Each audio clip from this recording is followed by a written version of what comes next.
Hey folks, this is Ben Gussel. How's it going? It's a quick video here about more martial arts type things, and kind of like just assessing one's overall fighting ability. And I have a lot of thoughts here, which I'll try to get to all of them as we go. But it's okay if you can't read my chicken scratch. I didn't make this super legible, but I'll try to be very clear in what I'm saying, of course. So you could divide all of humanity really into 10 groups, which I'm going to explain. These 10 groups. Notice I'm not talking about colored belts. And there's also additionally at least one other thing to keep taking into account.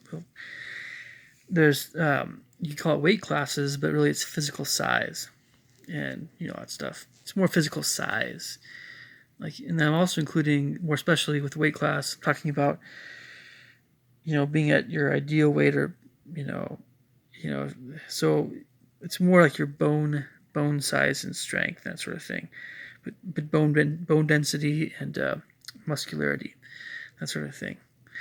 The chub is not going to help so much. But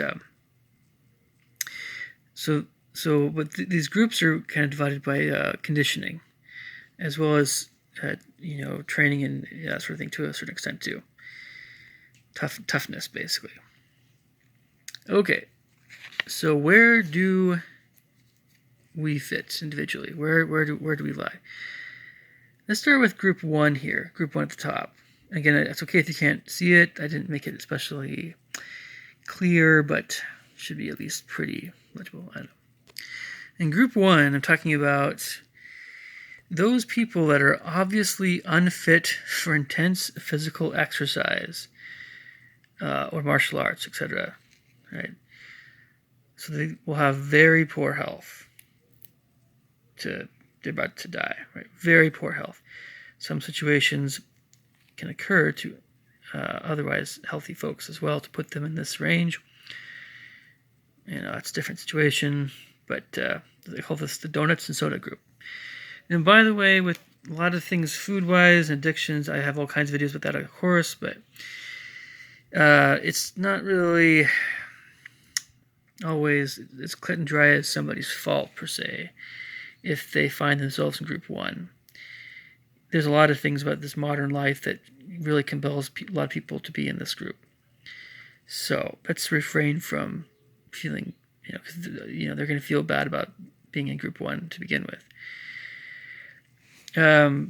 But just to mention this, there's a heck of a lot of people looking at obesity statistics, and obesity doesn't make somebody a little wimp. You can have some very big guys that are obese and still very powerful, but in terms of moving around, in terms of especially fighting in weight classes, obese folks are going to be in trouble unless they can knock someone out pretty quickly with their strength. If they are stronger, it's going to be a bad situation as far as conditioning. So I understand that it kind of makes things interesting when you have a really big guy that's big, beefy, muscle-wise, but also is just really out of shape. But again, sometimes very powerful. So if that other fighter can, get in, some really hard hits and avoid getting hit by the really big guys that are really chubby, that big guy is chubby, might be going down. So it all depends. But what else did I mention with this guy? So the group 1 is morbidly obese, medically unfit also to fight. So with this group, again, it's just the main things they can, whatever they can do, they can do. Whatever they can manage, they can manage. But this group is really vulnerable to getting hurt in a situation where they have to fight. And most especially if they're not the big kind of guy, because if they're a really big kind of guy, maybe against some folks that are, going to get knocked out, by your powerful blows, but, Group 1. There it is. Group 2 is the kind of like yoga and Tai Chi are options, right? Poor health. They're obese. They're out of shape. I call this the pizza and juice group. It's a little bit healthier than the donuts and soda group.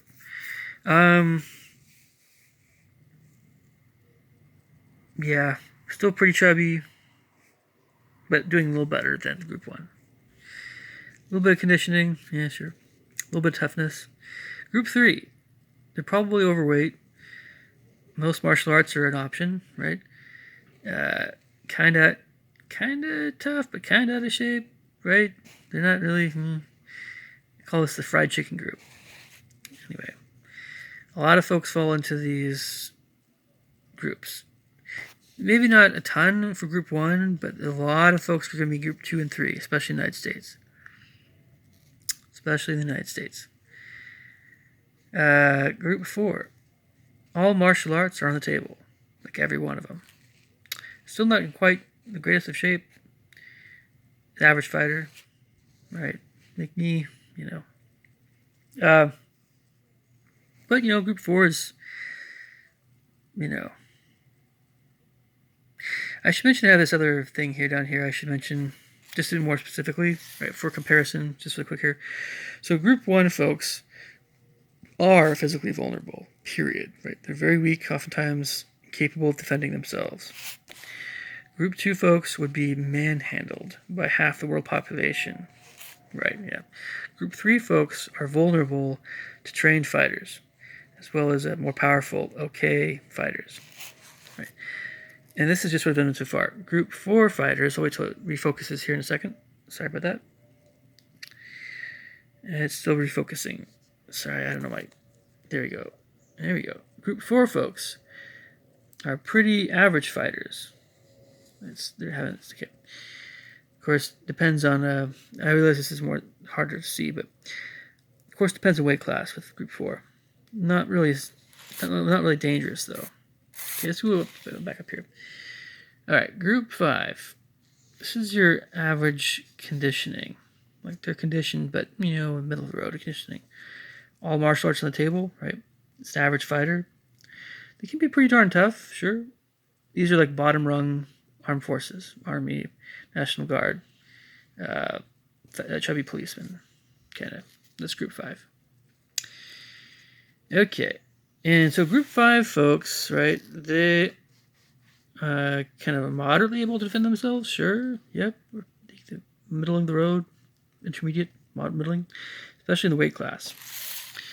Group 6. Okay, this is like the top level of the middling guys, the average guys. Group 6. Excellent conditioning and balance. Right. Endless energy. Tough. You can have bottom rung Marines in this group. Even you think, Marines should be more elite. You can have some Marines that squeak by in this. But this is like the wimpiest of the Marines would be Group 6. Like black belts are oftentimes at this level. When someone says that they're a black belt, but I'm talking about a real black belt. I'm not talking those McDojo black belts don't count. Those are often much lower, much lower. So a real black belt would be probably at this level. Right, Group 6 folks are tough. Don't underestimate them, right? These are bottom of the rung, trained fighters. These are trained fighters, Group 6, a lot of times. They've gone through some training, like hard physical training for years, right? They're definitely more elite than National Guard, and more elite than chubby cops, and even a lot of the Army guys, right? Okay, now at this point with Group 7, we're talking about, we'll say, these guys are like the advanced professional fighters. These guys can either get paid money to fight, or these guys are the real fighters, right? They're good. They're good. Group 7, superior conditioning, balance, very tough and dangerous. Special forces, right? Top level Marines, special forces. They're elite, right? Sometimes like a lot of masters master level martial art guys are this level. Group 7 folks are really tough and dangerous. If you ever want to, just for fun, spar with a Group 7, someone in Group 7, and you're like most of us, oh boy, hopefully they're going to take it easy on you. They should. They probably will. Because these guys know what they're doing. Okay. Well then. Yeah. Group 8, best of the best. Navy SEALs, Spetsnaz, pro MMA level, right? These are the best masters. These are like real masters, the best of them, and grandmasters level. Group 8 folks are frighteningly tough and dangerous. They'll put you in the hospital easy if they want to, right? But of course, they don't, because they know how dangerous they are. Very rare exceptions to that, but yeah, these guys, they start hearing about needing to register their hands as weapons. Okay. Group 9, elite MMA, very best masters and grandmasters in existence. Bruce Lee, I think, would be on this level, or someone would say he's not quite that elite, like more 8, but well, his conditioning was at level 9 at least, because it's a weight class thing. I know. These are like elite pro fighters at this level. Group 9 folks are walking weapons of mass destruction. Can manhandle Group 7 and lower. Group 7s are tough. Wow, they're tough. So that gives you an idea of how good Group 9 is. And these guys eat rocks for breakfast. I mean, you know what I mean. They're all of their bones are just rock hard. Muscles. They're like boulders, man. Even if they're small boulders, these guys are going to go right through just about anybody. Group 10. I don't think... It's really hard for me to think of anybody at this level, but it is still possible. Group 10. Insanely, inhumanly powerful. Dangerous. They're superhuman, basically. Some would say maybe Mike Tyson, but Mike Tyson is still more at Group 9, really. But we're talking about the very, very best of the best. Like Muhammad Ali, but even the best boxers of all time, they weren't a complete fighter. They were just doing boxing. But they, again, would be at 9 to 10 range, in my opinion.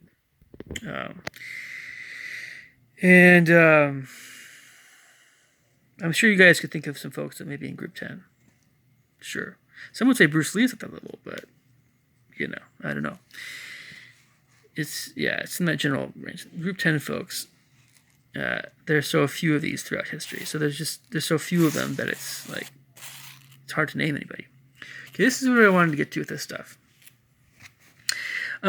So having mentioned all these different groups, and just in my mind, I'm kind of dividing up, fighters, or all of humanity, all humans, into these 10 groups. And as you can probably guess, a large chunk of the world is Group 5 and below. If you were to divide this in half, the vast majority of the world's population would be in Group 5 and below, or so. It takes real effort to go even up to Group 6, and then even almost a more inhuman level to get to Group 7 level. I mean, a lot of folks never go beyond Group 7. So that's really hard to go from 5 to 6, and oh man, punishing to get to Group 7. So you just can imagine how hard it is to get from 7 to 8. It would take your whole life, almost. It's professional level. Pro level is 8 and above. Even at level 7, talking about a lot of pro level fighters, to a certain extent, but really stinking advanced.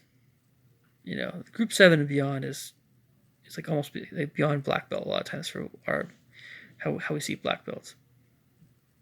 Or at least your one first degree black belt, and a lot of times in karate and stuff. It's 7 as well, is even beyond that. It's 7 is sensei level, like a real sensei. Right. Anyway, okay, so let's talk about martial arts here a little bit. This is a lot of the stuff you can see on, out there. It's already out there already. There's a lot of information with this. So, in McDojos, and also in fake martial arts, right? The kids' whole deal. Can we just think for a second, take a second here, and just clarify something here. When it comes to kids, just like with weight classes, kids are in their own thing. They have their own thing. They're kids. They're small, right?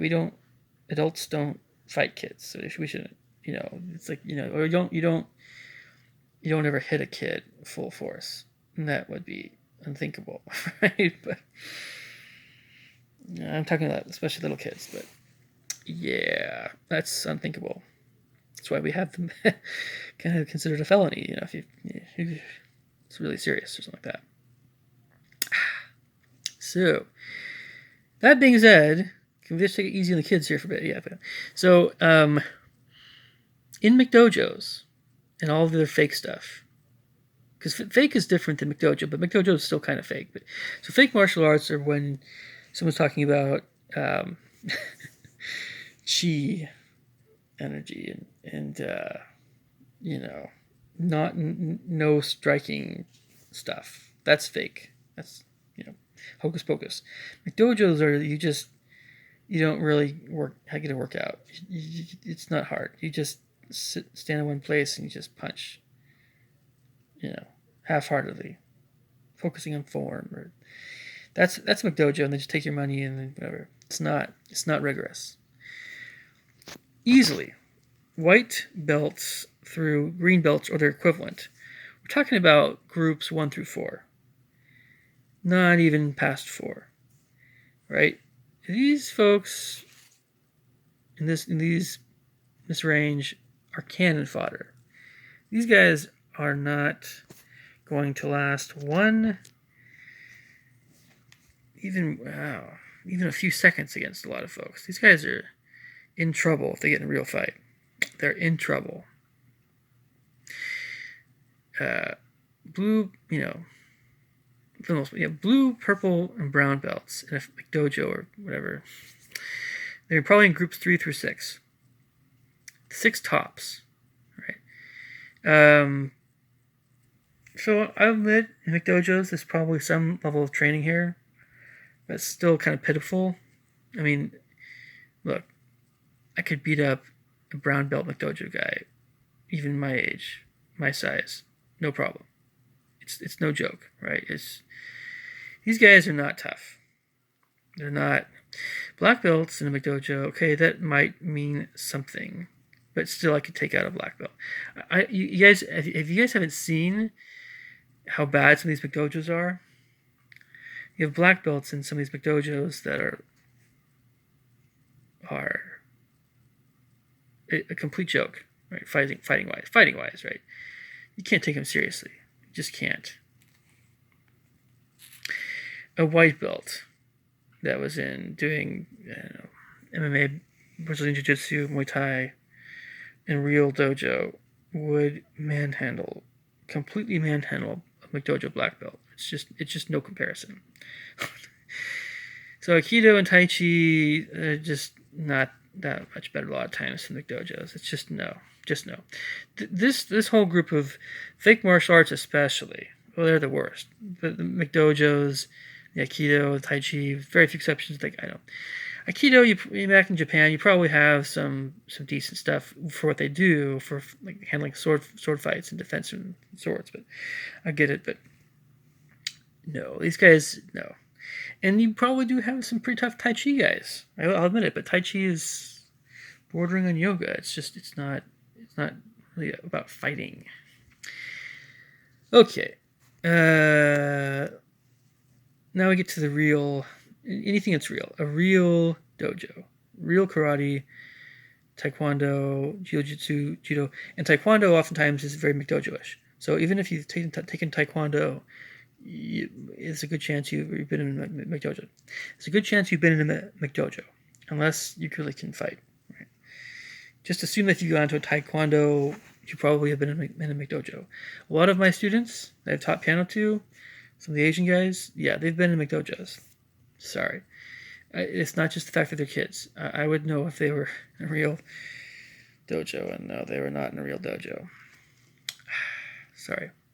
But, I mean, hey, they probably learned a few things, some things. They're probably okay fighters. But we're talking about, in a real dojo, if you're white and green belt, in that ballpark, you're probably between groups 2 to 5. If you're in group 1, you can try the McDojo. But, yeah, if you want to. Fake martial arts. But the group 2 is the bottom rung for the real dojos. Chances are, if you guys are watching this, you're probably at least in group 3 or 4. I mean, like, there's still... Group 2s are still really out of shape. Really out of shape. Wow. In group 2 to 5, on average. So blue to brown belt, that range is going to be groups 4 to 7. Definitely a huge step up there in a real dojo. Definitely. And a black belt beyond, we're talking about 6 to 9. Yes. So Kyokushin karate is for real, man. Some of the stuff is for real. And this is real stuff. Maybe it's often considered not as effective as some of the other stuff I'm about to mention, but as you can see, what's going on here with the next stuff here. But it's, you're talking about dangerous fighters at this point. Okay. I mean, look, there's people that, about karate and MMA even that's not as lauded as this next thing. Okay, so, yes. Brazilian Jiu-Jitsu, right? MMA, mixed martial arts, right? Muay Thai, wrestling, and boxing, that sort of thing. Your white to green belts are going to be in groups 3 to 7. Boom. Right off the bat. No joke. If anybody's considerably out of shape, it's just going to be punishing. It's just not a good idea at all. Blue to brown belts, 6 to 9. Group 6 to 9. Already. We're not even talking about black belts yet. A black belt in BJJ is a master. Period. And a lot of times you're talking about this kind of stuff, you're not talking about belts so much. I think, again, Brazilian Jiu-Jitsu has belts, but anyway. Black belts in this stuff. They're 8 through 10. These guys, MMA is, these guys are the real deal. They are the best fighters in the world. If you want to look at who the best fighters are, it's MMA. Hands down. Now, you probably will have certain folks over in Asia and other folks like that are in this range as well. But the concentration is increasingly now just MMA or something kind of like that. If you're an old guy, if they're old people, let them be old. Let them, they're not in their prime. They're not going to, it's a different thing, but they have, their knowledge level is that they can train, the best fighters in the world. They're old, so don't expect them to be, everybody's mentioned that before. So, this all being said, there's often the question of where are we in our physical fitness? Where are we in our fighting ability? And as I mentioned this stuff, you probably already get some. It's like you might not feel like you're in one specific group, but you probably are going to be more likely to see yourself as in one of these 3 groups, these main 3, because hardly anybody is group 10. Group 1 through 3, right? Group 4 through 6, or group 7 through 9. I can guarantee you, if you have trouble breathing, and for no apparent reason, and it's hard to just move around, and you're like exhausted just moving around, you're definitely in this group, right? If life is just not fun because you're just in terrible shape, that's where you're at. Don't worry about it. There's so many people, not just in the United States but worldwide, that are in similar worse situations. So, a whole bunch of humanity is here. So don't feel bad. It's just one of those things. Group 4 through 6, middle of the road, folks. Right? To kind of wimpy or a little bit to pretty tough. Middle of the road. You can handle your own. If you feel pretty confident going about doing things in life, just especially if you're talking about sparring your weight class, or if you're ever going to fight, that's where a lot of humanity is as well. It's either this bottom one or the middle one. Not so many in this group. Not really. You might think that there are a lot of people in this group, but not really. This is a lot smaller group of people, and their special forces are going to be, and the MMA special forces. These folks are physically impressive. They're going to be doing backflips. They're going to be super stinking athletic. They're going to have insane levels of like Olympic athletes in this area. If Olympic athletes did fighting, they would be in this area. These are athletes. These are pro fighters. All the fake stuff, all the McDojo guys, they're not really going to be in this level. The top level guys, McDojos, right? Senseis are often pretty out of shape in McDojos. If you're lucky, you might have somebody in the McDojo who's the leader of the McDojo that might be like a group. If you're lucky, like a group 6 or group 5. Group 5 is getting pretty average, though. I mean, realistically, that's what we're looking at for McDojos. I mean, group 6, you're pretty lucky. At that point, you're probably not talking. It's like a borderline McDojo to a real dojo, depending on how they run it, of course. In Napoleon Dynamite, the guy who was in charge of that karate dojo, Rex Kwon-Do, I can guarantee you you might think he looks pretty tough, I'm sure. Most likely, though, we're looking at probably either group 6 or group 5 for that guy. That guy, I know he was tough looking and everything, but I can guarantee you he's not quite group 7 even. He's more that 5-6 range. Probably 6. I'm just guessing. He looked pretty tough. Right? You'll know for sure when somebody's group 7, just seeing somebody, they're cut, they're lean, they're conditioned. It's no joke, right? So again, very few people comparatively in this range. Armed forces, same deal. Even the armed forces, the numbers of people of this range are going to be smaller. And there's so few people that are at that 9 or 10. So if you're talking about George St. Pierre, he's group 9. But some might say he's more like group 8. But a lot of this is weight class stuff, right? So George St. Pierre is not the biggest guy in the world, but he's really dangerous, right? So we say, was it Klitschko was a boxer, but of course Mike Tyson and everything. John Jones is up there. Khabib. I know some of these guys. We're talking about group 9. Debatably group 10, but would you now if you were in a fight, how would you do against some of these guys, right? Well, if you're in the middle, if you're talking about somebody in this range, you better pray they're group 7. At that point, you're probably going to be pretty hurt going up against group 7. Probably. Most likely. Even if you're sparring, right? If it's a real fight, basically, you're going to be in trouble. Group 8, 9, forget it. Just forget it. You're going to lose. Give me the middle, right? It's just, no. Group 10, oh my gosh. So, if you're in this lower group, and again, a lot of this is weight class stuff, you can kind of be higher depending on your weight class. You can be more elite fighter because of your weight class or how much strength you have. But yeah. Anyway, the lower group, when you're fighting even the middle group. Yeah. Probably not as much of a contrast as this upper group, but it's going to be, yeah. But aside from all this stuff, this is more about conditioning. This is, the strength training, conditioning. It's all the different sides to fighting. You can be strong in one area, weak in another area.